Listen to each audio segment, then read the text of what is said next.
my tea sippers, and you know what time it is. I hope you have all of your crumpets together because it's time to dish tea. And you're dishing tea, darlings, with Big Meat.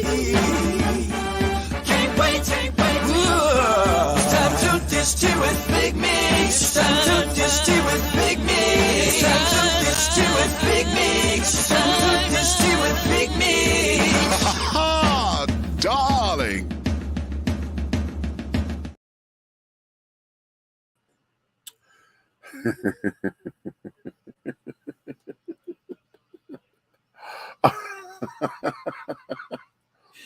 Wow. I just had a laughing spell. Come on, me, honey. Oh, I was going to start. Never mind. I'm not going to even do the regular opening the way that we do. I usually do my little duties and carry on. But I just started laughing. And, yeah. Okay. Hello to all of my tea sippers, my crumpet dunkers, my pot stirrers, my tea brewers, my tea leaf readers, and my tea baggers, honey. What is your tea? What's your tea? What's your tea, darlings? And it's another glorious day on this side of creation, honey. And I hope you have all of your crumpets together, darling, because you know what time it is, honey. It is now time to dish tea, and you are dishing tea, darlings. With Big Meats. What's going on? What's going on out there? Come on in and have a seat, children. Kick your boots off, honey, because we're going to get comfortable up in here today. Honey, we got a hot pot, and today's show is called Let's Dish Tea and Have Some Real Talk.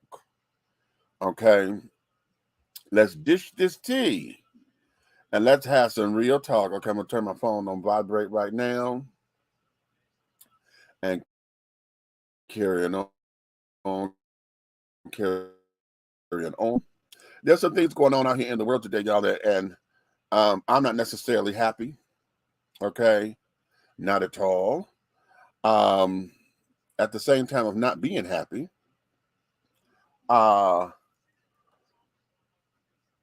there's some work that we have to do.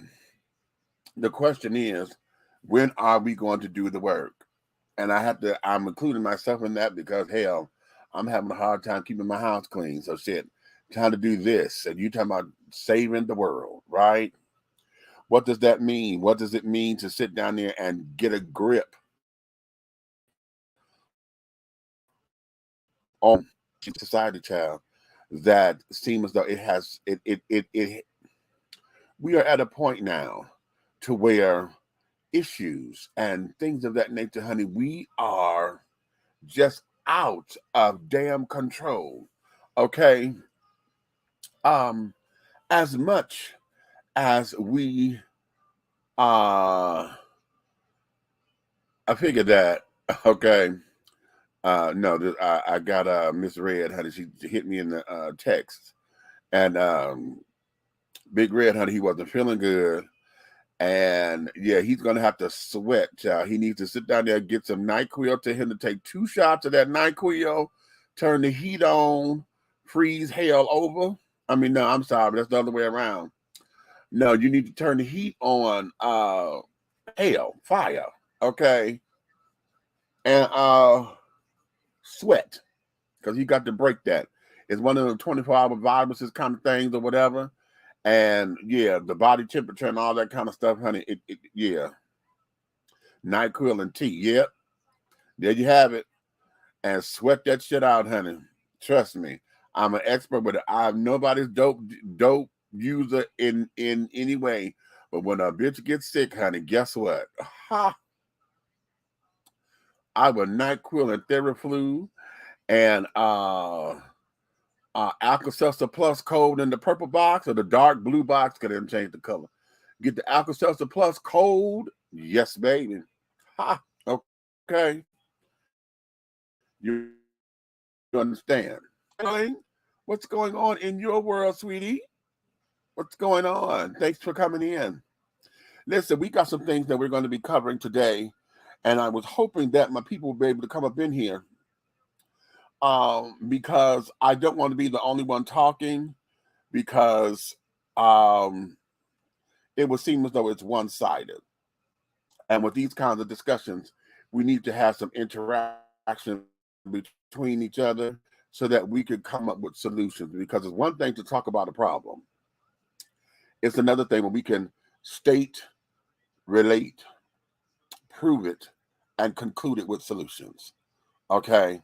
So now we've got to come up with solutions and a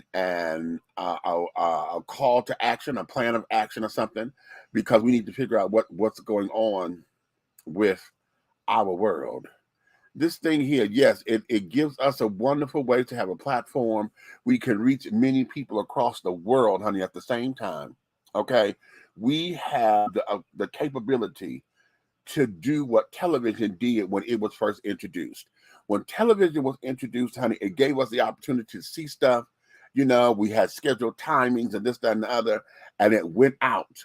When movies and picture shows came out, the information went out and everybody can see it. Maybe not in real time, but we had to tape record it. And once it was recorded and it went out, folks were able to see it and it became a record of something, right?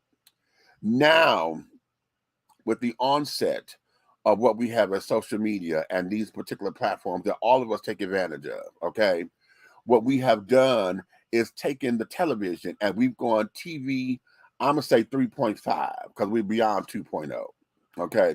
We are television 3.5.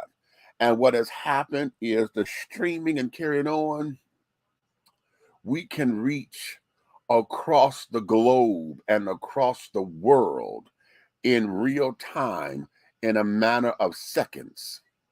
Once we hit the send button, it goes out. I'm on the live.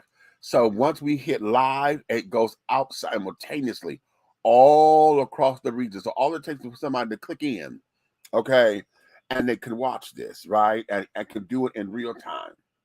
What happens about real time, and we have this ability to do this, is that people are able to hide behind their computers. Okay. So they can sit down and respond in real time. Okay. And you don't know who the hell you're talking to. You're talking to somebody in Timbuktu somewhere. And they can sit down there and say hateful things. They can say mean things. They can say arbitrary things. Okay. They can challenge your perspective. Okay. In the most crass vitriol. Okay. That one can imagine. That more time coming in. Okay. So it feels like you're under attack. Okay. You're on the battlefield, honey, and you are now under attack. Okay. So since this thing here, it has allowed the art of communication to become adulterated and bastardized. Okay. The art of communication has been limited. When you text somebody, you only get 160 characters. Well, now you may get 320 because we got a wider space now. So you're texting, okay? And a lot of people feel as though because they said it in the text, we've gotten so unfiltered about being able to talk and to speak with someone to where we don't know how to have any kind of proper decorum or anything when it comes to being with folks face to face. You understand? So just because you're able to hide behind your computer, see, now you done got so used to saying what's on your mind, directly what's on your mind in real time because you can type it.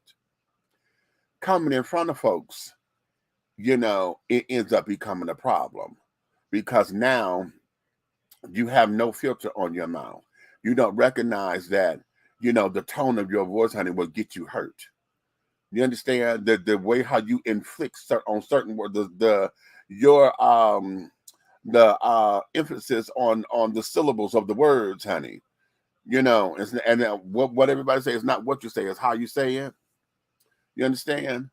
And so we're in this world now to where people don't give a damn about being in this space of no fucks given. They have that no fucks given mindset. I don't give a fuck. You understand?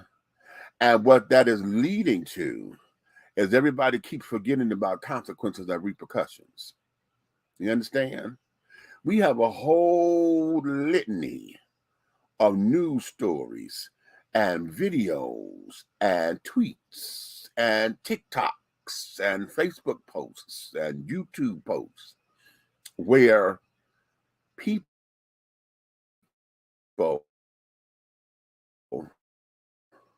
have silenced by the actions of consequences and repercussions because of something that you did, said, or whatever. Okay?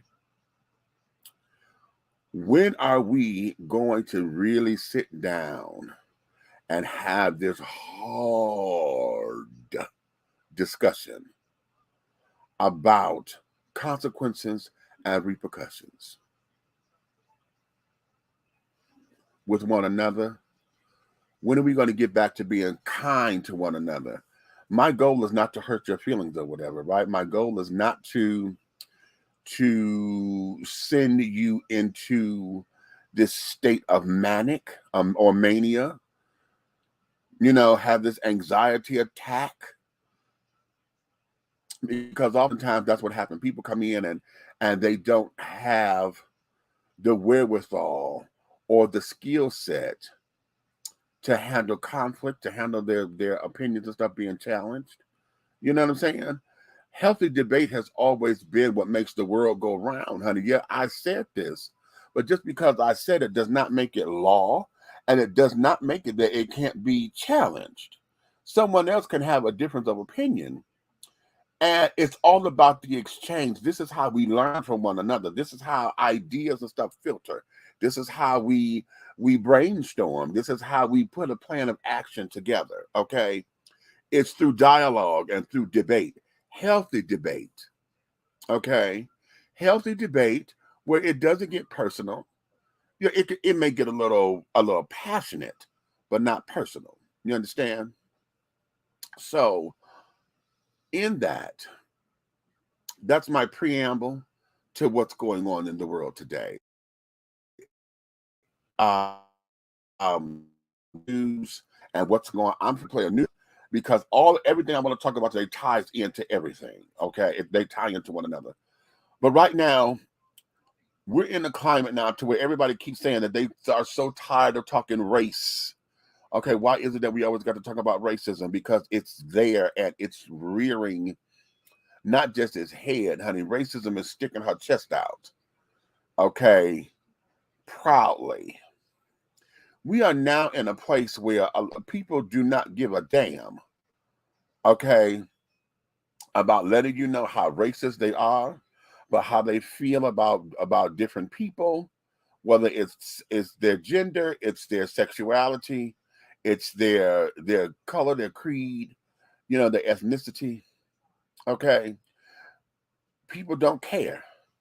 And at this particular point, they're not giving a damn because they're not understanding consequences. I was trying to find this video. This is a video that Martin had played on the show.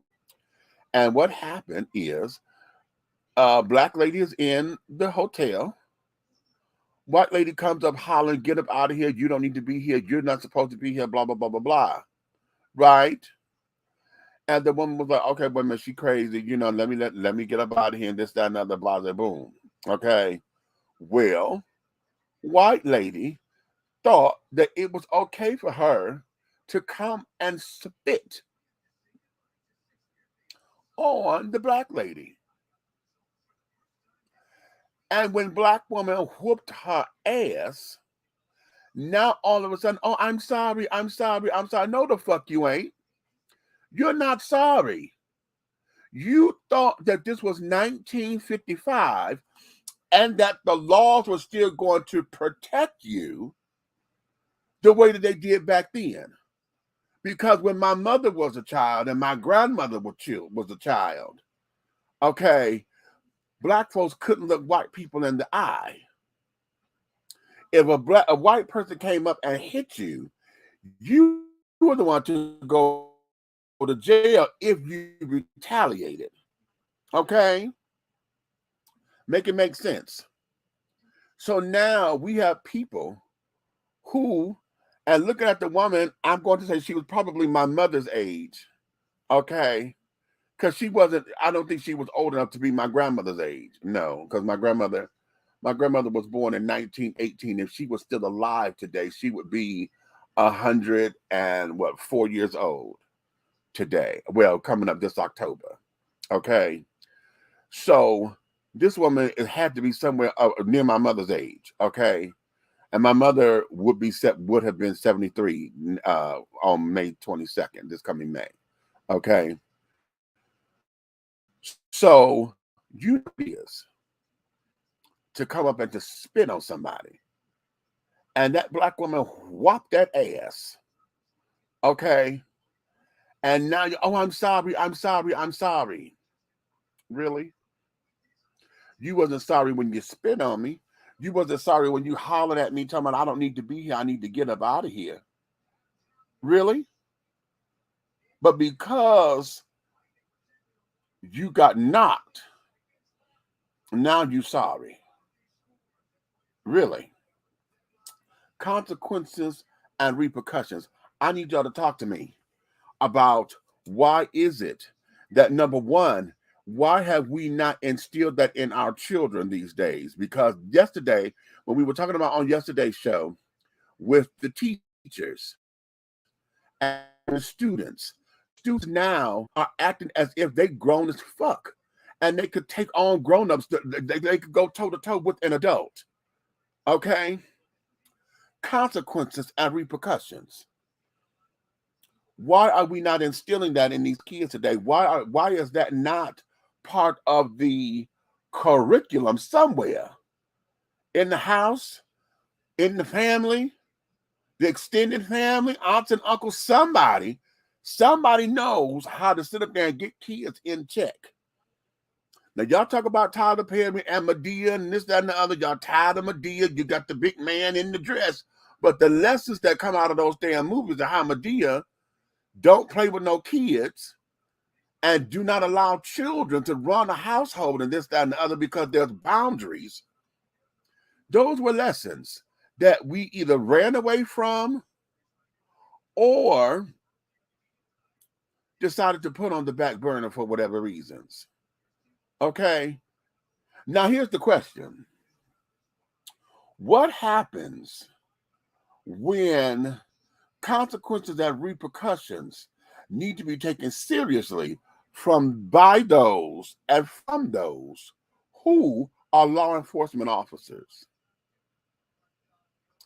Let me play y'all this clip because see, this here is in my crawl, because if this here is indicative of what's to come, then that means that the police units across the entire country are going to be up under a major scrutiny. And what do we do if the police? We would be amongst chaos or up under martial law. Let me play this, y'all. I'm going to play this, and then you tell me how we need to go from here. Scandal is growing. Tonight we're learning nearly half of Antioch's police department is involved in the racist and homophobic text chains that have rocked the community. And the fallout is now escalating, with the Contra Costa County Public Defender's Office demanding the district attorney drop every single pending case brought by Antioch police. NBC Bear's Stephanie Magallon joins us in the newsroom with the latest. Jess, the situation is escalating. When we first learned about the FBI investigation, we knew at least 17 officers were involved. That number rose to 24, and now 45 officers, according to the County Public Defender's Office, and all of their cases are now in question. With every new racist text unearthed, an officer identified, the fear and outrage grows. It frightens the community to know that the people that are charged with protecting them, the people who are funded by their tax dollars, feel a certain way about them, are joking about committing violence against them. In a new letter to the Contra Costa County District Attorney, Public Defender Ellen McDonald reveals there's now at least 45 Antioch officers on text chains they call racist, homophobic, and violent against black people. McDonnell also confirms at least 16 of those officers are in leadership roles. The number of officers involved is so deeply concerning. It raises questions about how this went on for so long, who was complicit, what was the impact on all of not just the cases, but the people who called for help. Tonight, the Council on American Islamic Relations, San Francisco Bay Area, condemned the recent revelations. Its executive director says she's afraid of reading the messages and the effect they would have on her. Messages like these, exchanged during a stakeout for 4 murder suspects. Officer Eric Rumbaugh texted, "So many black people." Officer Jonathan Adams replied, "Bro, they all look the same." Rumbaugh responded, "Tell me about it. I feel like I'm at the zoo." There are people who are sitting behind bars based on the testimony of these officers who are now proven to be incredibly discredited, racist, bigots, acting under the cover of law. She's not alone in questioning their cases. In the letter from McDonnell, he requests the DA immediately dismiss all pending public defender cases involving Antioch PD, release their incarcerated clients, and cease filing any APD-related cases. If anybody who attempted to do real harm to the community, gets an opportunity to have their case dropped, that's on the hands of these officers. Antioch Mayor Pro Tem says the latest reports have been shocking to read and is prepared to support a request from the mayor to bring a racial equity audit in the police department. That request will be heard Tuesday during a special city council meeting. I've been getting a lot of calls, and a lot of people would just like to see every officer named and everybody in leadership who was aware leave the department immediately. The chief released a statement yesterday apologizing and promising a thorough investigation. We also reached out to the DA's and Public Defender's Office for comment, but it was after hours and we have not heard back yet. But based on the letter from the Public Defender's Office, it looks like both entities will meet on Monday to discuss this issue. I'm Stephanie Magallon. Back to you. So now what do we do, people? You see, this is in Antioch, California. Okay. They now, because when this first hit, like they said, when they first got the story, it was 17 officers. Now this thing now grew to 45 officers. Okay. They said that's half of the police force involved in all this texting and carrying on back and forth and this, that, and the other. I want to find out. My thought is that these were company issued phones that the text come from. I need to find out what this is. Research department, if you're in here, do that for me. Let's find out if those messages came from personal cell phones or if they were using company issued phones. My guess is company. If they're using private cell phones, then that means that somebody leaked it. 45 officers involved in these group text messages and things like that. A whole group text. And here's the thing. How is it that an entire police force is able to accept that? Because y'all got to look at this. According to what I was reading, a lot of this had taken place during the time of the George Floyd murders and carrying on and all of that. So these messages are going back and forth. They even had messages in there to where they have brought about death threats and wanted to kill the mayor of the city, who happens to be black as well. So now let's talk about the culture of this particular police department. And does this mirror across the country? See, this is the stuff that we're talking about when we say the good cops need to stand up against the bad cops. But if you got half the force, half of the force involved and think the same, because this here becomes ideology. This here becomes how people, their belief system, how they govern themselves, how they raise their children and carry on, how they live in their houses. This here is ideology. So now, and we got half of the force thinking and believing this and using these kind of slurs. That means that for as long as this has been going on, honey, they thought that this was normal. This is regular behavior. You understand? Now, let me put a proviso here. Let me put a caveat. Because here's what I want you to understand. We all know how we talk to and about other people when we're with our own private group. Okay? Your own private group of friends and carrying on. I know here in alphabet world, honey, listen, I don't like the word fag. Okay? I don't necessarily like that word. And Lord knows I can't stand the word punk. Okay, that there is personal there because that's a personal one. Okay. However, if I'm around those who are in my circle that we talk like that, okay, then I'm able to utilize and have conversation and speak my mind, you know, and every now and again the word might come up. You know what I'm saying? But it's within my group, and I know that there's nothing that's going to come from it because we're just jaw-jacking. You understand? However, I know y'all will hear me and Big Red would go all the time, and I was not big on saying the N-word, you know, because of all of its politicalness and carrying on, and the fact that that's the only word in the English language that has been reduced to a letter because you want to find that so fucking offensive. It's beyond me. Okay, that's beyond me. Oh, it's the N-word, honey. Oh, we can't say that word. Girl, I'm still trying to understand that. Okay, I'm still trying to understand that. I'm still trying to figure out how and why and who said that that's supposed to be a fucking rule. The word is the word. Okay, and why it's reduced to a damn letter because you want to say it's offensive? Or better yet, was it reduced to a letter? Because I just thought about something. Was it reduced to a letter because white folks wanted to say the word, and whenever they were talking or whatever, they couldn't say it, they would just say N-word?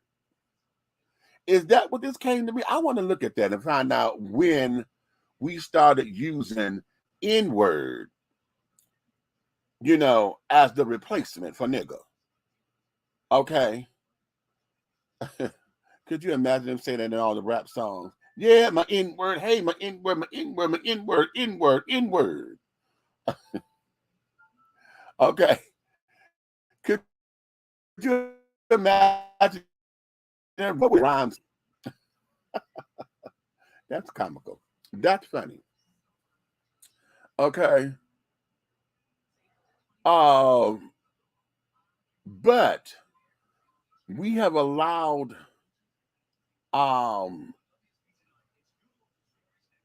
this type of ideology to permeate the police departments without question.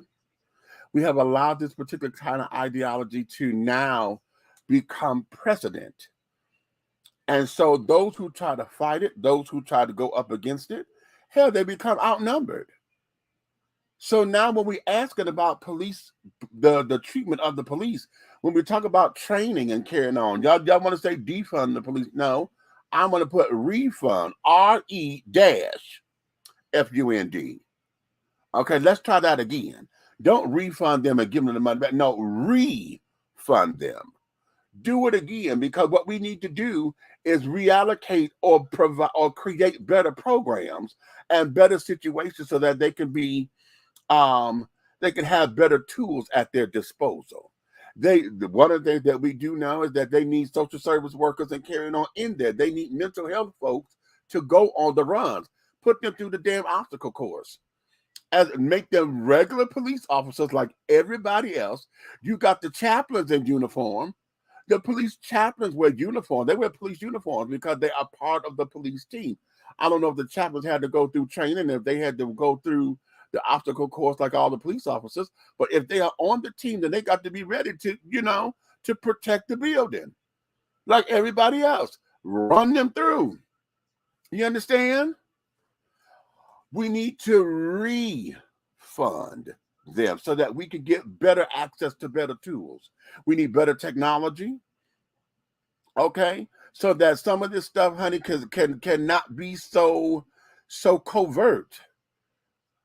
You know, yeah, we got the body cams or whatever, but child, listen, I could turn them on and off whenever I feel like it. The recording and carrying on the sound, I can manipulate that. No, we got to find a way to where that we can handle that better. Okay, we can handle that better. Does the body cam got a tracking device?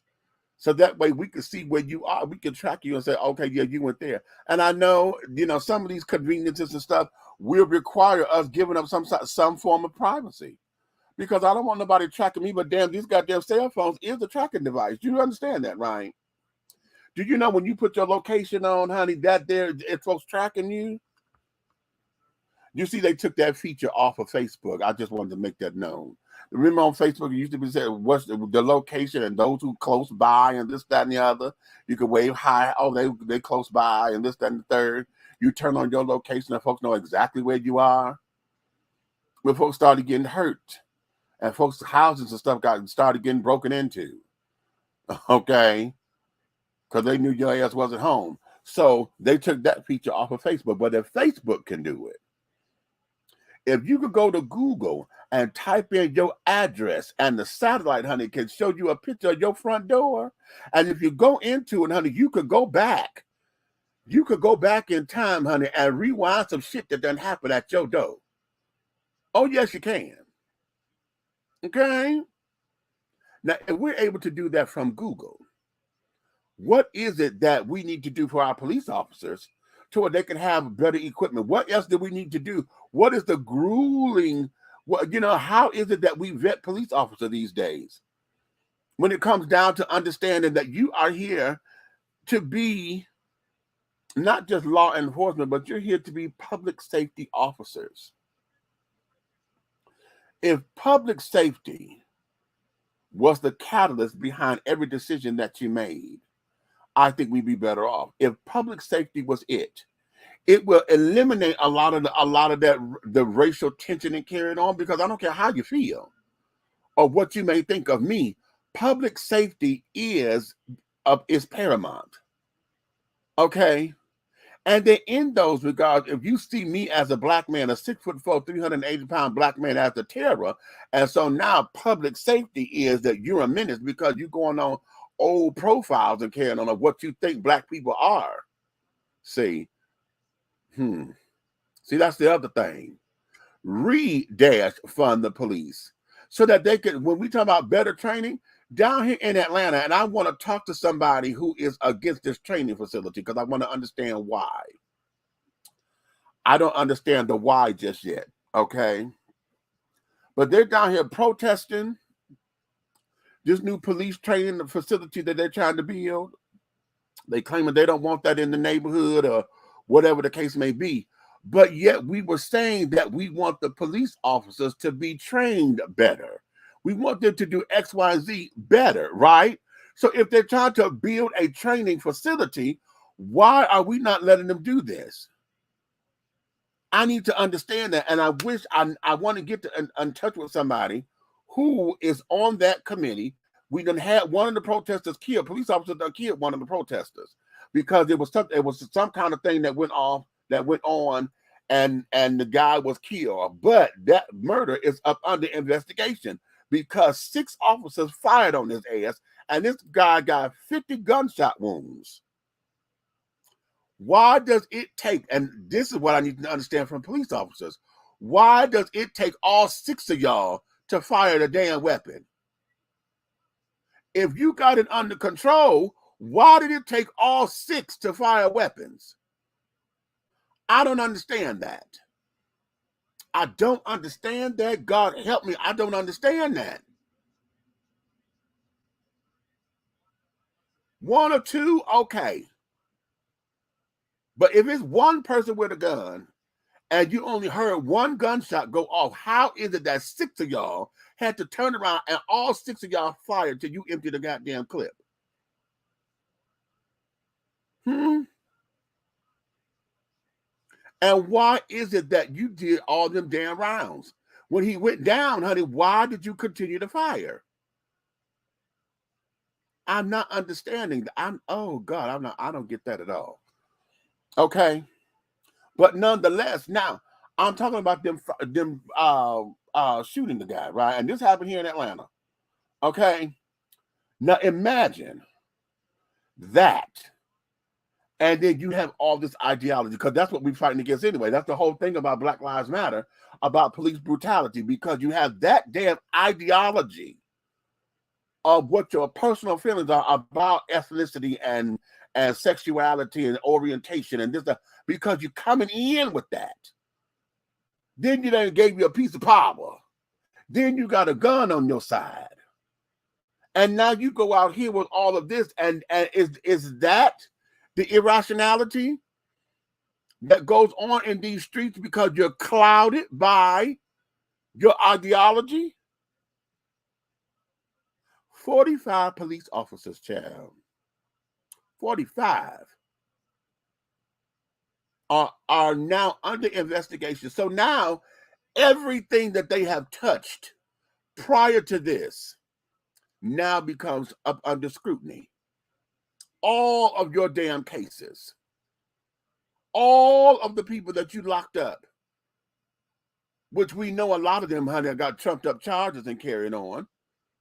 So all of these cases now got to be looked at. We don't even have the manpower to do that kind of shit.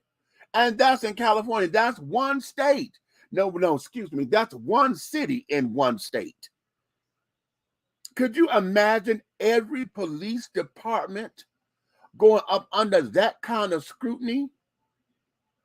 Because now the Department of Justice again got to get involved. The FBI got to get involved. What? Because of this kind of ideology?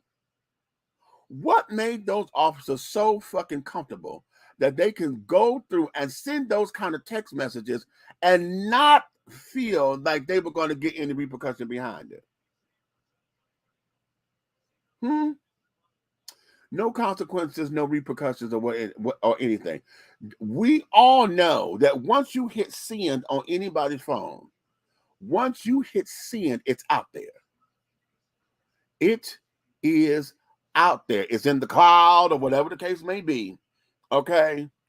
If they want to go pull up your phone records, honey, because you got the same phone number. I've had this same phone number since I've been here. I've been down here in Atlanta for 16 years. I've had this same fucking phone number. Okay, and because I changed it right when I first got here, because I was trying to be done with Detroit, right? So I said, no, I'm starting new. I don't need a 313 telephone number. I need a 404. And so that's what I did. So when I moved here, I changed my telephone number. Okay, I've had this same phone number, honey, for 16 years. Right. So if they want to go and do an investigation and pull all the phone records and all my text messages and carry it out, because all that is still in the cloud, child. They could get all that. All the pictures that you thought were deleted, left an imprint somewhere, honey. They could still go pull that shit up because it was sent to the other person. See? It's out there. All it takes is for somebody to have enough time and want to be crafty, okay, to go and pull it. You think you locked your Apple phone, and y'all hear all the time, honey, they found a way to unlock them damn phones, honey, when they're trying to get into something. Didn't we just have a couple of cases, a few years back, when the children had the Apple phone? Wasn't that George Floyd's case, or one of them cases, one of the babies that the police officers killed, and they tried to get into the phone? And they had to call Apple and this, that, and the other, so they could get into the phone to break his damn password. Yeah.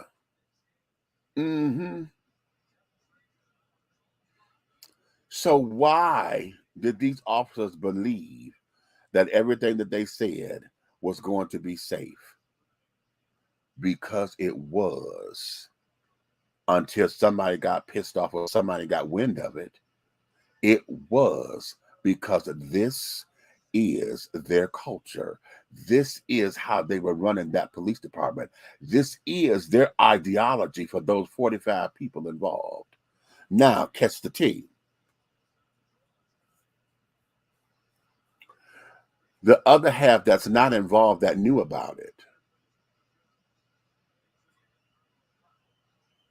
perhaps one of them blew the whistle or whatever, but for those who didn't and you knew about it and didn't say anything, what does that mean to you?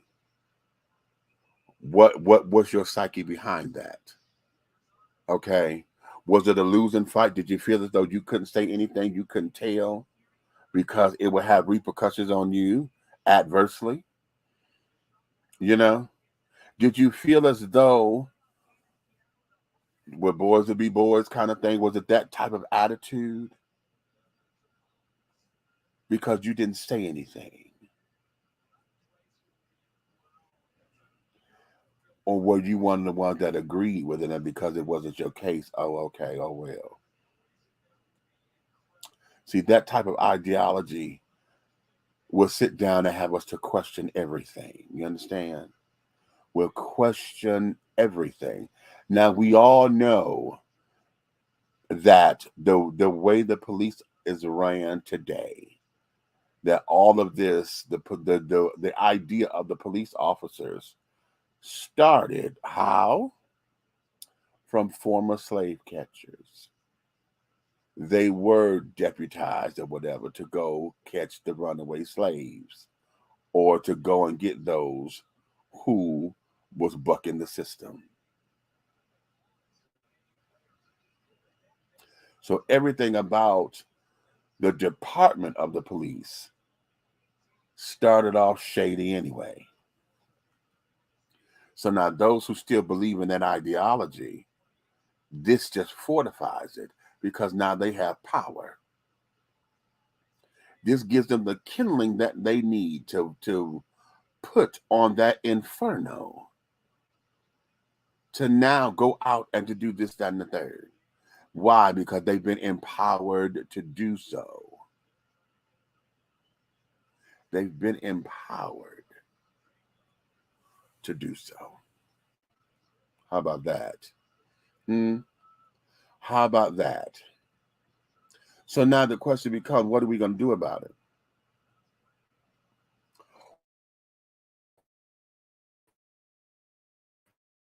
What are we to do about it?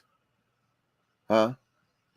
Do we have enough power? Do we have enough fortitude? Do we have enough belief in the system to where if you were to write your congressman or no, let's start with your local police officers.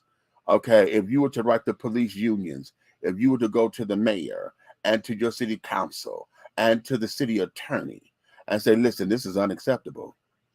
And we didn't put you in office to do this bullshit. What does that mean? Huh? What would that look like if every citizen up in here said, okay, you know what, I'll tell you what, either you handle it or I won't, or I will, because I will handle it at the ballot office and make sure that your ass don't get back up in here. That's number one. Number two, honey, we'll do a class action lawsuit, honey. Okay, and sue the hell out this goddamn city. Okay, for breaking the what's the oath that they take? What's the name of the oath? I can't think of the name of the oath that when they swear in. Okay, you've broken that. You've absolutely broken that. So where do we go from here? Huh? Where? How? Is the better question. How do we go from here? Okay, what is it that we need to do? How do we go about making it happen? Because see, those are the questions that must be answered when we're talking about what's going on in this world, okay? And when we're talking about what's going on with those who are supposed to be there to serve the community, to uphold the law, but yet those are the very ones who break it because they end up changing it at a drop of a dime simply because of their own ideologies. How are you going to sit down there and put text messages to one and the text said that I buy somebody it was a steak. You put the price of this man's life value at the price of a steak dinner. If somebody were to kill the man when he was in the Black Lives Matter, whatever, the rally or something that he was doing, that's what one of the text messages said. Really? Really? Consequences and repercussions, honey. How come we don't know that? How come we have gotten so comfortable in this world that no one, and I'm not going to say no one because I understand it, but the powers that be, a lot of people are forgetting that there are consequences to your actions. There are repercussions that's going to come from the statements that you make or the actions that you do. But a lot of people are in that I have no fucks to give attitude. They're in that mindset. I give no fucks about it. Zero fucks given. We done heard that all across the doggone country, all across the internet. Hell, I think it's a song, and they made a song out of it. Okay? Because why? What are we so angry about? What in the world has the American people so angry that everything about life, honey, is being turned upside down? Everything about life as we know it is being challenged and turned upside down because folks are angry. They want to let this aggression out some kind of way, but we don't even have programs for them to do it anymore. Okay? The recreation centers, honey, you can't get in after a certain time. But then again, folks don't want to go to the recreation centers because, hell, you see the thugs and you see the this and that and because of security ain't up to snuff because security want to be fucking thugs too. So you can't hire regular security. The police want to come up in there and they want to out-bully the bullies. So now what? What do we do? How do we go about doing it? See, we need solutions, children. We need solutions. Okay? We need solutions. We need solutions. Okay? All right, let's move on to the next story because that's Antioch, but I told you all this stuff is connecting. But before we do, let me play something that's cute. Okay? Let me play something that's cute that'll lighten us up a little bit, okay? Check this out. See, this is what I'm saying, bro. We ain't got nothing like Freak League no more, bro. Why not? Because all these hoes talking about I'm a queen, I know my worth. You need to shut that shit up. Yeah, come show that ass like your mama them doing. Shake it. And look at her, boy. Now that's natural ass right there. That's no BBL, natural ass. Ass got more dimples than a golf ball. Let's go golf. And look at her shaking ass in some wedges. These hoes can't even walk in wedges these days. Ooh, and she look at her. Ooh, that's where the twerking shit came from. Ain't coming there making a sound. That was a Tootsie Roll twerk. Damn, and look at her. Ass just moving like water. Okay. But I bet the face don't match though. That do. I bet it don't. That do. Hey, that's your mama right there, bro. Nah, that ain't my motherfucking mama. And that's your auntie Cheryl right there. That's not my auntie Cheryl. That is my auntie Cheryl. She missing a side too. Damn. Hold on.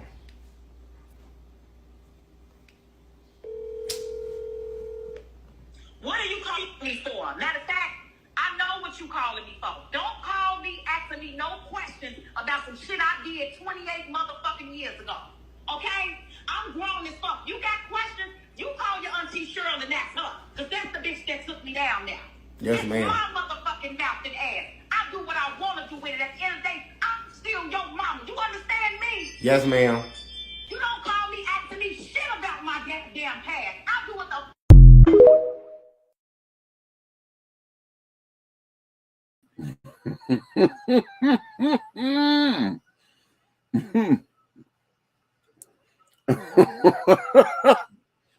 Baby. Baby. Y'all listen. The documentary ain't even came out yet. And everybody that got all in their feelings, honey. Particularly women.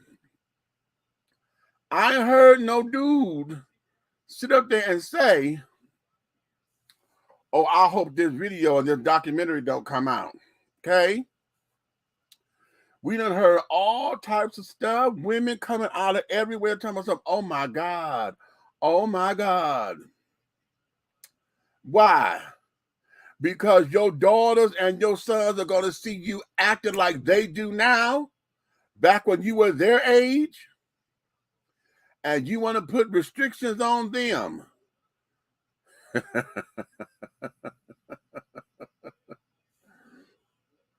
You don't want your parenting skills to come and bite you in the ass.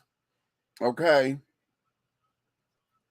When I saw this damn thing, honey, I cackled for the gods.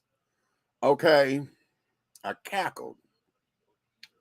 But let me do this. Again, what I say, consequences and repercussions.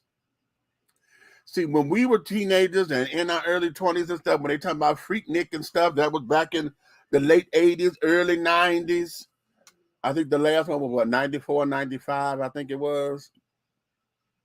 Yeah, I moved to New York in 95. I was 25. So, yeah. Okay.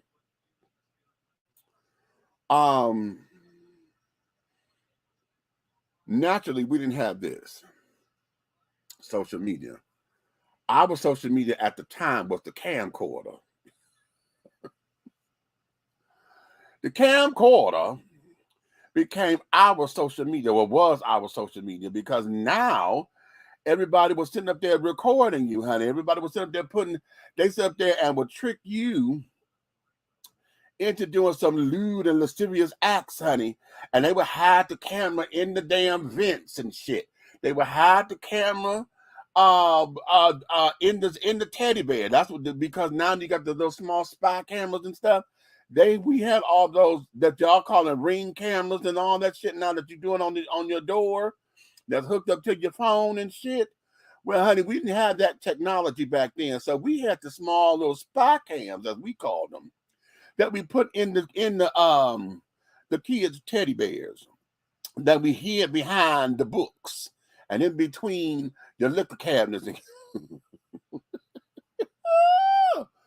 The camcorder was our social media at the time.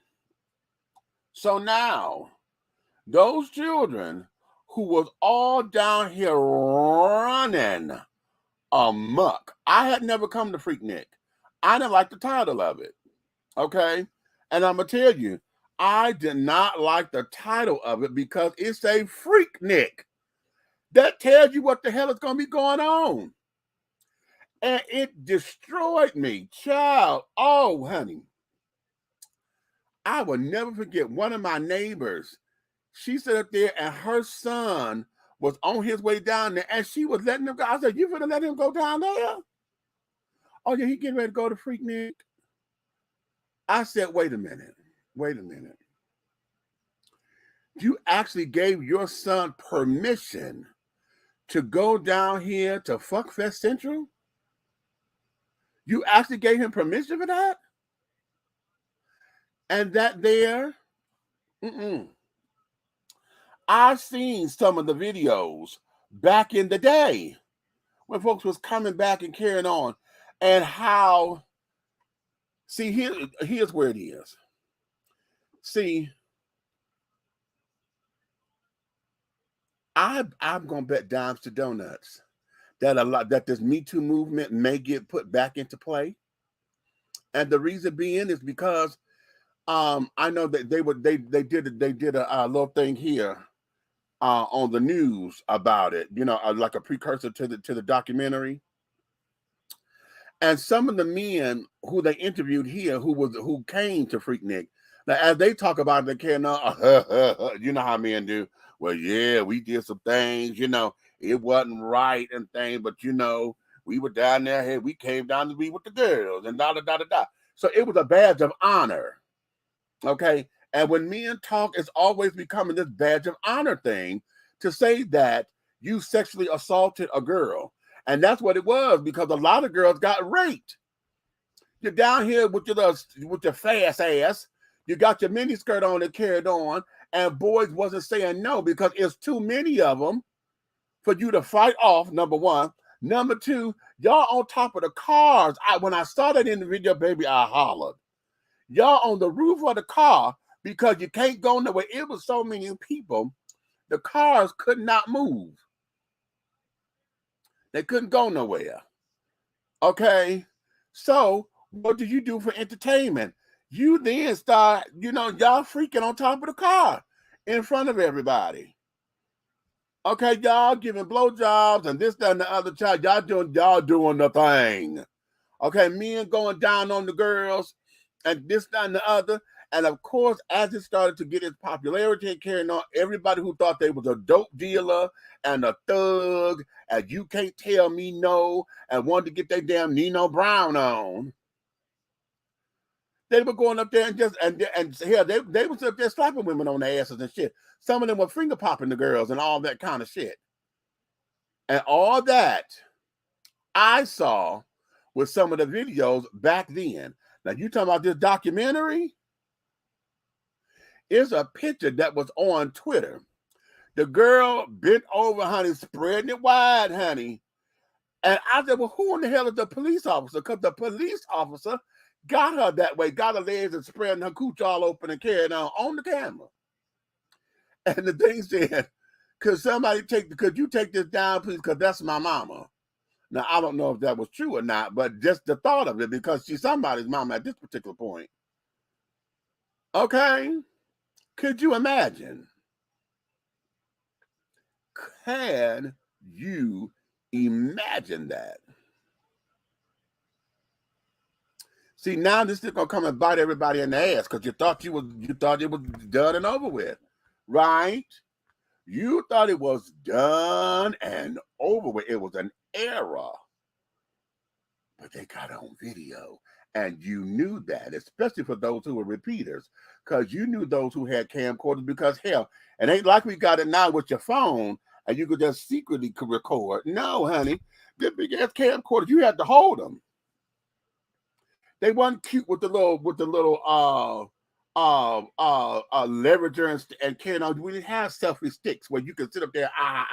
No, camcorders, you had to hold the damn thing, okay? And depending on how much money you had, if you had a small one, you still had to hold it up to your eye and carrying on. If you had a little bit of money, you had the bigger one. You put it on the shoulder, but you still had to hold it because you got the focus.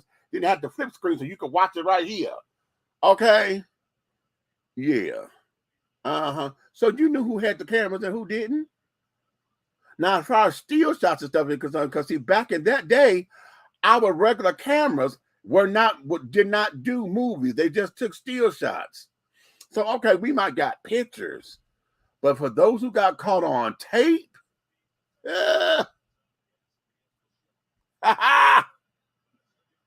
what you gonna do? Huh? What are you going to do? Now, if you're like everybody else, child, if you real about your shit, okay, hey, it was what it was. Everybody has a past. Everybody has a past. Okay? And I'm going to take y'all back to an episode of 227. Okay? I tickle myself when I give you the television and movie references, right? I'm going to take you back to an episode of 227 when Sandra's mother came to visit her. Y'all remember that? Because Della Reese played her mama. And when she come, Sandra had to, she changed everything. She's trying to be a little puritanical little girl, and her mama like, girl, what's wrong with you? Blah, blah, blah, blah, blah. And we went through all this. So by the end of at the end of the episode, Mama had to tell her girl, She said, "Listen, baby." She said, "I am you." And Sandra looked at her. She said, "What you know?" She said, "Honey, how do you know? How do you think I knew what you were up to?" Okay. She said, "Honey, I knew about all this and I knew about all that." She said, "But I became a reverend's wife, so I had to sit down. I had to, refine myself a little bit and this, that, and the other, honey. But that's how come I always knew what you was up to. Because I'm you. Well, you're me. So everybody has a past, honey. So you just got to live up to it. Because without that, you wouldn't be who you are today. That's how come, I do not like the phrase when folks say, "Oh, I've done some things I'm not so proud of." That's a lie. That's a lie. It's not that what you mean to say is, I've done some things that I'm not going to boast about. That may not be in the best light. But we say that like we trying to give ourselves a pass. "Oh, I've done some things I'm not so proud of." Bitch, yes the fuck you were. At the time you were. Because you did it. Because you did it. You understand? Unless we start talking about those things that brought you shame and embarrassment, that you didn't think that you never had to stoop so low to do, but you had to do what you had to do to get over. Now, that's the things that we're talking about, yeah. But a lot of folks sit up there, "Oh, I've done some things that I'm not so proud of." And that's a big-ass lie. That's a lie. Because when you retell the story, bitch, I watch all of the glow and the sunshine and the ray of hope and shit that you got in your face because you go right back there to relive that experience. So it's a lie. Okay? It's a lie. It's a lie. It's a lie. Untruth. Fib. Fabrication. Okay. Okay. So, yeah. So this Freaknik documentary, honey, I can't wait to see it. And the reason why is because this thing has got everybody all up in arms. Folks going this, that, and the other. And trying to do something like that today, we know. And see, here's the other thing. Let me go back to why I hated the name. Okay. I hated the name because it made it seem like all we as Black folks were coming to do was to have a big ass sex party or whatever. Okay. It was supposed to be the rival to spring break and carrying on that all the other colleges were going to. Because remember, yeah, Blacks was going to Miami and carrying on spring break, but there were very few times where the Blacks and the whites were together. It was still segregated, if you will, amongst the spring break. So a lot of the students that carried on, a lot of the activities were not necessarily inclusive. And when I'm culturally inclusive, let me put it that way. They were not culturally inclusive. So now, for those who couldn't go home and those who didn't have the money to go down to Miami or whatever, Freaknik became the whole thing for HBCUs. At colleges, universities could have their own spring break do-or-diddy for those who couldn't make it down south or further south or wherever they were supposed to be going. Then it turned into what it turned into. It turned into what it turned. Now listen to what the people said on the news documentary of it, is that Luke, and when Luke was out, honey, that was what? Okay, face down, ass up. That's the way we like to fuck. That's when that song came out. Okay, yeah, we was on pool day. When that song, that's all of them, the Two Live crew. So they said, well, he had announced that he was going to be at the Freaknik. And boom, bam. That's when it picked up. That's when it took off. That's when everybody now coming from around the globe tried to get the Freaknik. 250, 300,000 people in this damn city. No, I never came down here. No. Hell no. And I'm glad that I didn't. I got my own memories and carried on the shit that I was already doing. I'm glad I don't have that experience because, child, number one, to be completely honest, it would have triggered me because at that particular time, you're talking about the late 80s, early 90s and carrying on. That's when I realized that my addiction is sex. Okay. To go walking down the street and to see all this type of debauchery and carrying on going on in front of my face, at that time, oh, honey, I'd have been out of control. I would have been completely out of control and probably wouldn't be here today. Okay. And I'm not bisexual neither. So you're talking about me now going down here, and carrying on, play the way that I play. Child, no. With cameras every damn where. Really? No. Mm-mm. Mm-mm. Mm-mm. No, thank you. But I want to see this doc. I really want to see this documentary, honey. Because, yeah, baby.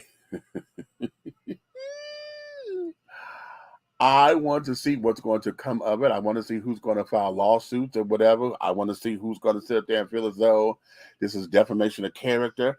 I want to see who's going to sign a lawsuit because they didn't necessarily sign no waivers for them to use my image and that child. I want to see what the hell is going to come from this, honey, because this is about to take us on a wild roller coaster.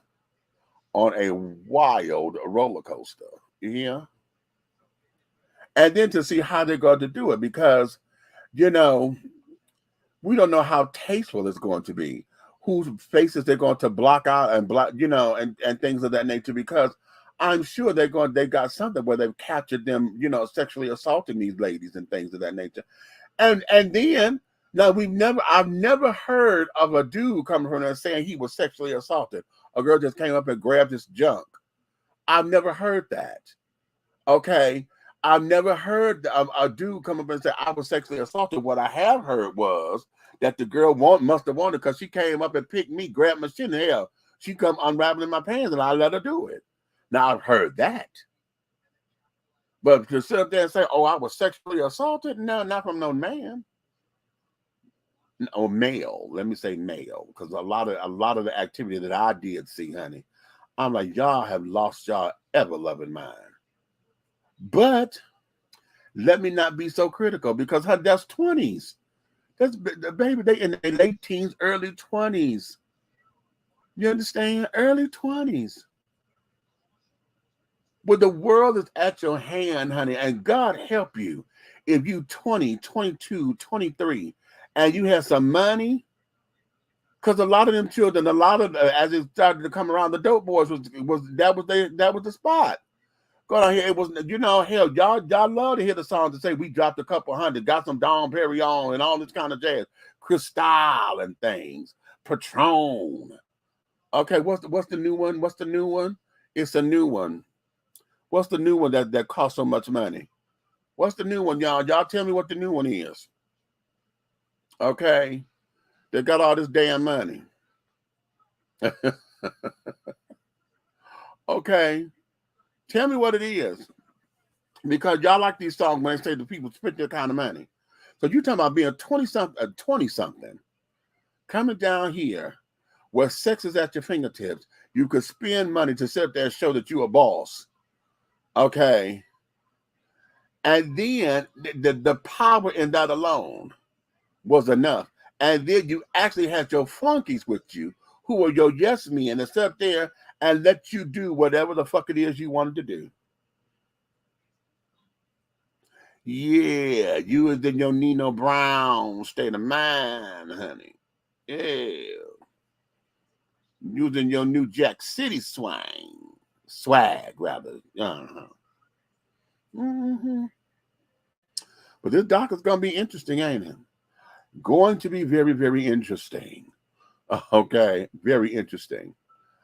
I'm gonna do one more story with y'all, and then we're gonna call this a night, okay? Because I'm actually going to make myself get up to go to the laundromat, child.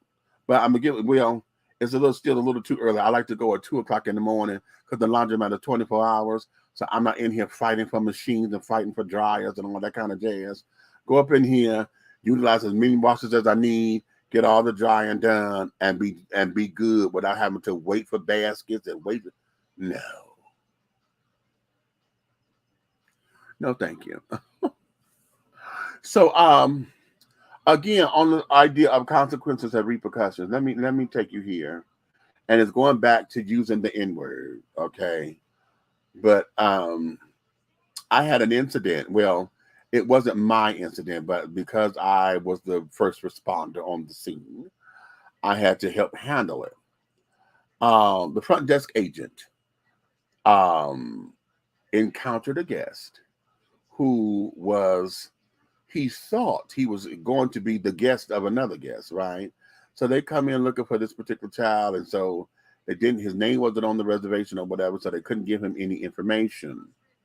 So old boy who had this big ass dog with him sit down and he wants to cut a fool, right? He cuts a fool, and oh my God, this is ridiculous. Well, honey, we can't do nothing about it because the man just told you that this, that, and the other, okay? And you ain't getting upstairs. So the guy turns around and he started walking to the door, cussing and fussing. And then Jeremy calls me. He said, hey, Meech. I said, okay, I got it.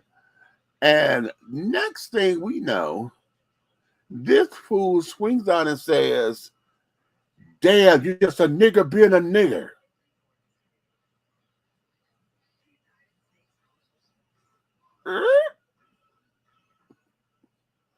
I said, oh, hell no, you getting the hell up out of here. We're not tolerating that here. Jeremy lost his mind. So Jeremy, he's ready to fight. What you call me? And so now the dude is getting loud. Back the fuck up off of me. Get away from me, bitch. So he's doing all this, carrying on. So now we walked him off the property because once they get to the sidewalk, that's the street. So, he's off our property. So if they stand in front of the building on city sidewalk, I can't do shit. Okay. And a lot of the vagrants and stuff, they know that. So they'll sit down there and antagonize the shit out you, right? Then it becomes, okay, let me walk down here to the street. Because if I come on the street, bitch, I can sit up here and give you one on knock. Okay. And we can call that grace because see, you're on city property. Okay. Anywho. So the guy, he somehow walked out his shoes, right? So now the somebody else set up and threw his shoe at him. Okay. And carrying on. So now he done slid into his shoe and he sit up there still hollering. So now as he's crossing the street, he then swings it back and calls him another nigger. Right? You dumb nigger. No, he said nigger with the ER, not the AH. Whatever. So Jeremy was about to run over there and I grabbed him. I said, Jeremy, don't do it. Don't do it, honey. I said, listen, it's just words. It's just words. He's across the street now and you're still on the clock. Come on up in here. Right? He gone. So that was that. Okay. But going back to consequences and repercussions, why did this man feel that comfortable with being able to say that and just thought that he was just going to be able to walk away that easily? Because had I not been standing there to catch Jeremy, or had he broken my grip, I didn't realize that I had grabbed him like I grabbed him because I thought it was a light grip. But no, I grabbed the shit out of his arm because I was trying to say, no, you stay still. Right? And wow, I just had a flashback to something. Me saying it the way that I said that just gave me a flashback to, I'm trying to think of the name of the movie. I think it was A Long Walk Home. And it's in there where after the sister got raped, is this The Long Walk Home? Anyway, the brother wanted to fight the white boy because the white boy was sitting there spitting on him or something or another. And every time he balled his fist up, he thought about it and he let him go, right? To say, no, don't fight him back because it's going to make that worse kind of thing, right? And just me saying that, no, don't go. He already across the street, let him be. You know, just put me in that same kind of mindset because it's like, no, he really need an ass whooping and he know he need an ass whooping. But you already on the clock and he's already gone because he's on public property now. Let that be, right? But going back to consequences and repercussions, why did he feel so fucking comfortable to say that in that manner and then just act as if he could just walk off, you know, just because? Really? Really?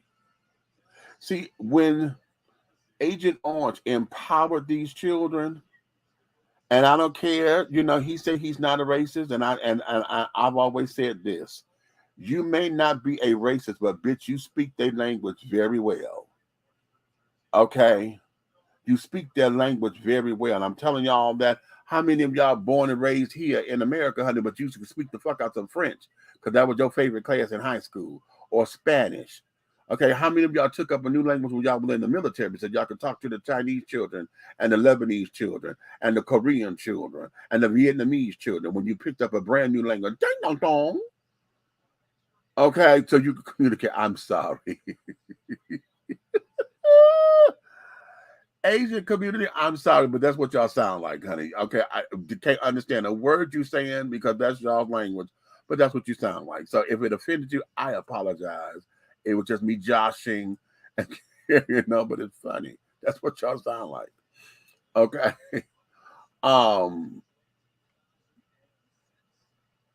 Why did he feel to be that comfortable? Agent Orange lit that match, baby.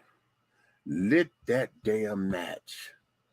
And you know how we see in the cartoons how everybody take the trail of gasoline and the fire just goes and follow the trail because that's what it's burning, the gasoline, and it follows the trail until it gets to where the trail stops, and it's usually in the dynamite room, the TNT room, and then everything blows up. But that's what we got here. That's what we have here. We are on the verge of a race war that it will be unrecognizable. You understand? And it's going to be unrecognizable because none of us were there the first time we had the race wars. And that's every time that Black's been burned down and carrying on in all of our illustrious history of America, of American living. Every time we've had something that was exclusively ours, that we built from the ground up, that we built and struggled and was able to make happen, everything that we had ended up burned to the ground. Everything. So behavior modification and being able to pull ourselves up, child. We need to stop calling ourselves African Americans, honey. We need to call ourselves phoenixes. Okay? We are true phoenix. Okay? Rising from the ashes of, okay, you see my flame, honey. Rising from the ashes of destruction and despair when they thought they took us out and that we couldn't do it again, honey. When they thought that, we were resilient enough to where we made it happen. Took us a minute, but we were resilient to rebuild. And then we rebuilt and they did it again. See?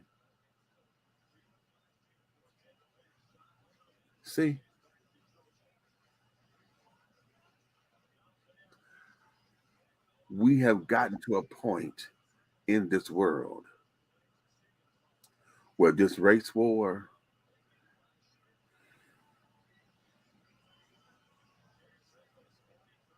we're not going to be satisfied until it happens. Because we keep poking that damn bear. We poking the fuck out that bear. We poking it. Poking it. And then you want to touch her kids because now Y'all want to sit there and add all this other shit to it. You want to go after the trans community, which is a smokescreen for something bigger, because now you sitting up here telling them that they can't. They're human beings and they're American citizens with rights and carrying on. Why the fuck you say they can't? And at the same time telling them that they can't, you telling the doctor that they can, and add in more insurance or a higher fee so you can get a higher premium from the insurance. Really? Really? This is the part that pisses me off with all of this.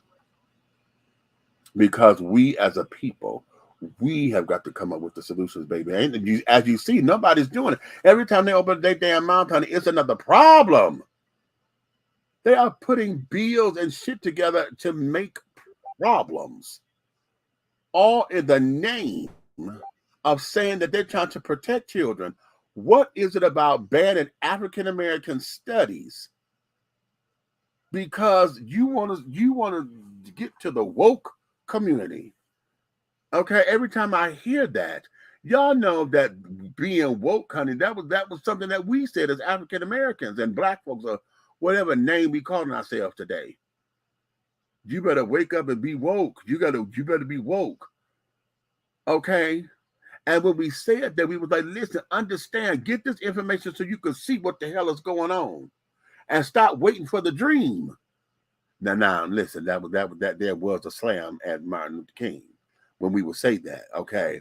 Stop waiting on the dream. But my whole thing is, let the dream become a reality. See, Martin had the dream. Now it's up to us to make it a reality. Make the things, do the steps to make the dream a reality. It's all about the T, right?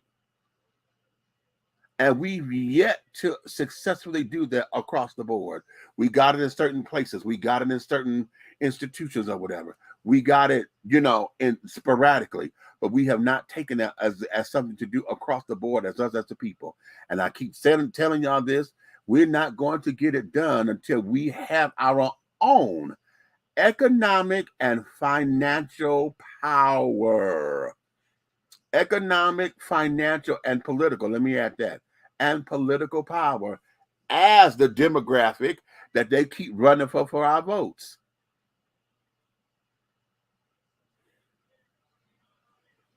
So what we going to do, people? What are we going to do?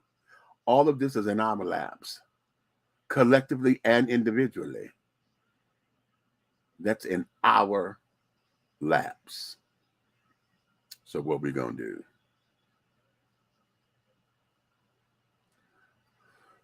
I'm going to play this one more time because I want y'all to get this in your heads. Okay, I played this yesterday, but I want y'all to get this in your head. Okay, because this is their definition of guns in schools.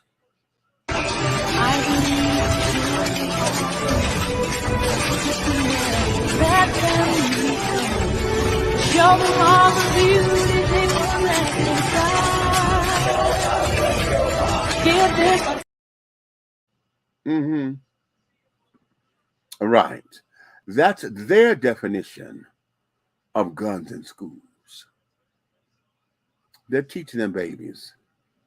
Every class, every child got a seat, got a gun that they learn how to take apart, put together again, and this, that, and they're finna get ready to learn what the gun is, how it's supposed to be used, and et cetera, et cetera.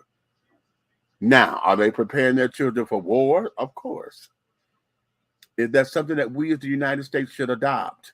Should we have that kind of curriculum in our schools? Since okay, the Bugs Bunny said all the time, if you can't beat them, join them. Huh? Have we gotten to that point? To where we just say, oh, okay, well, we'll do this and just teach the kids how to use the gun. Have y'all seen the little experiment that they did on, was it Nightline, ABC Nightline, and carried on? They did this a few years back, and they put a toy gun and looked very realistic, okay, on the table and things, and they were experimenting with parents. because they said that they told, the parents were like, no, my child, they know not to touch guns or this, that, and the other, because these were people who had guns in the home. Oh, my daughter would never, honey. She understands and she knows we don't touch that, blah, blah, blah, blah, blah. Well, honey, they got that same daughter on videotape. Okay. And that same daughter that wouldn't dare touch the gun or whatever, not only touch the gun, but then she ended up pointing at the boy. Okay. All in the name of kids being kids. Okay. So how is that here? Do we trust our own kids enough to where they can sit down there and take apart a gun and stuff and like that? Interesting, huh? Every time I see that, that just rocks my soul, honey. So y'all gonna be seeing that one for a little minute.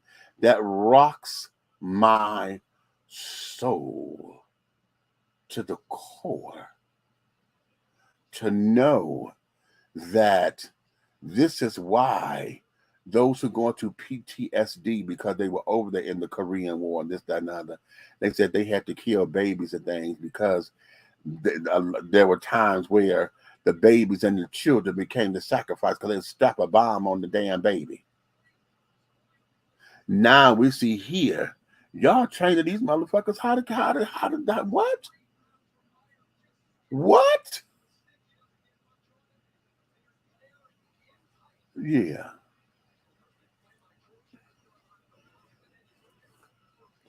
Y'all chew on that fat for a little minute, honey. And sip your tea, honey. Yeah, sip all that. Sip it all. I don't know. I don't know, people. I don't know. Sometimes I don't want to give up because I'm very optimistic. I know somewhere along this line, there's going to be someone or something or some people that's going to be able to give us the boost that we need to restore it. And I believe that's going to happen in my lifetime. I got another good 85 years left on this side of the creation. Okay. And I want to see that in my lifetime. I want to see that. God let me see the first black president in my lifetime, and I knew I was going to see that. But now we are in this place where we got to find our happy medium because we are so far on the other end of this damn spectrum. It is crazy. Kids don't know how to be fucking kids because they sit up there being grown as the damn parents. In grown folks' business, having grown folks' conversation at 5, 6, 7 years old. The fuck is that?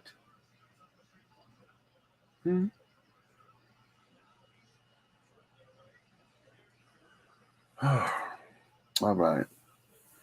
Let me let y'all go, honey. Listen, I want you guys to go and like, subscribe, and share. Wait a minute. Where's my... Do I have a banner? If I got one, I thought I made one for this. Oh, child, I must have erased it. I think I erased it. Damn it. And I don't feel like typing it again. I was about to tell y'all, go over to Facebook page and go like the Demetrius Taylor for Mayor page. I'm about to put something up there later on. I hope I get it done tonight. There it is. Hopefully I can get it done tonight so it could be up there because we're going to be needing volunteers and this, that, and other. But that's political talk for that. And go to, it's scrolling at the bottom. Go on Facebook and Demetrius Taylor for Mayor, all one word. And that's the number 4. Okay. And go to the page. Now it's very minimum right now because we're still developing. So just go there and like for me. So I'm trying to get the traffic up over there so we can have meaningful discussions. If you have questions about College Park, about why I want to run, and this and that, put your questions over there. And trust me, I'm going to respond video style, so that you can hear me and you can understand where I'm coming from and et cetera, okay? But otherwise than that, child, listen, We got to stop looking for a hero, honey, because we are the heroes. This is us. This here is us. So on that note, honey, if you love me like you do, honey, tell all of your friends, your family, honey, your loved ones, baby, to come on in and to like and subscribe and to share the information that you see, honey. We love you. We thank you for it. But, honey, if anything I said or you just don't like me, honey, because you and your own feelings or whatever, listen, to tell all of your motherfucking enemies to come over here and like, subscribe, and to share. Okay? That's what you do. Honey,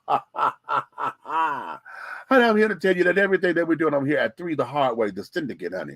That's myself, the big red guy, honey, red fella, honey, the big guy ally, and also, honey, Miss Aunt Nikki. We are 3 the Hard Way, honey. We are in just love to get on with our endeavors. But I'm here to tell you that everything that we're doing in any way, shape, style, form, and or fashion, everything that we are doing will move forward. You may finish all of your crumpets, my darlings, because the tea has been dished and you are dishing tea, darlings. With Big Meats, honey. Until the next time and in between time, honey, I need for you to take care of yourself. Love on yourself, honey. Love on yourself. And what do I mean by that? Every emotion, every hug, every flower, every piece of nookie, every whatever, everything that you think that you're supposed to be giving to some partner of yours because you're waiting on them to come home from work, or you're going to get ready to get a booty call because they've been over in a couple of weeks. Everything that you think you're supposed to give to somebody else, I want you to start doing that for yourself. Bring your own flowers, honey. Buy your own stuff a meal. Take your own stuff out to the restaurant. If you are afraid to be in your own company, honey, who in the fuck is going to want to be in it? How do you think somebody's supposed to embrace you and you don't embrace you? Get comfortable, babies, of being in your own world. Get comfortable with knowing how to take your stuff out on a dinner. Knowing it's okay to go to a restaurant by yourself. It's okay to go to the movies by yourself. It's okay to go out to the club and get your dance on by yourself. Why? Because you deserve it like everybody else. I don't need nobody to wait for somebody to come to tell me I could go out and I'm worthy of going out. Why do I need you to come to my house to tell me that? Or why do I need to feel like, oh, because you're doing now I'm special? Bitch, get your ass up. Go put on some Glad rags or whatever. Get your hair did. Get your nails done. Okay? Yes. Come on now. On that note, honey, I'm not going to do my little thing out because I didn't do it coming in. So on that particular note, I feel a tangent coming. So we're going to see you guys on the next time that we come through, okay? So on that note, honey, ciao and good night. Woo-hoo.